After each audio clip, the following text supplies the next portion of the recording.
Suami kepada penyanyi Datuk Nora Arifin, Rushdie Ramli, menolak permohonan cerai yang difailkan isterinya pada 21 April lalu.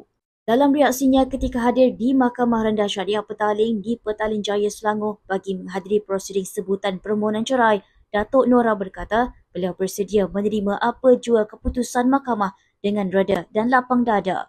Menurutnya, sekiranya takdir menentukan hubungan itu berakhir, beliau sedia melangkah ke fasa baru dalam hidup dan keluar daripada persekitaran yang dianggap toksik.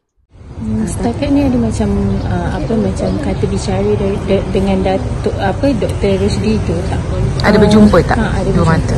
Jumpa, tapi kita tak ada bincang pasal ni. Kita memang tunggu hari ni lah. Jadi saya pun tak tahu. Saya tak nak orang kata bertanya dia, sebab kita harap saya nak biar dia hari ni biar dia berkeputusan dengan rela hati.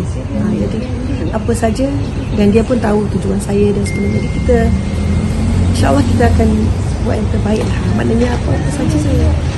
Datuk sendiri mengharapkan sebenarnya bagaimana hari ini, tamat ataupun bagaimana? Sebab saya dengan dia memang tak bergaduh. Jadi apa-apa pun memang kita berjanji, apa-apa pun kita nak buat cara baik.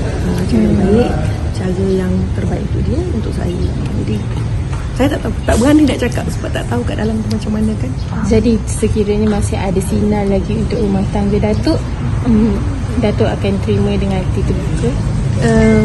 Itu pun saya tak tahu, sebab kalau nak meneruskan pun sebenarnya ada banyak cabaran dia. Jadi kalau meneruskan banyak benda lain pula kan. Go back tu benda sama juga. Jadi kita tak tahu macam mana. Jadi mungkin ada perbincangan dengan pihak hakim ke apa semua macam mana. Tengoklah macam mana. Jadi saya tak berani sebab tak pernah melalui situasi macam ni. Tak tahu nak expect apa. Kena tunggu lepas ni.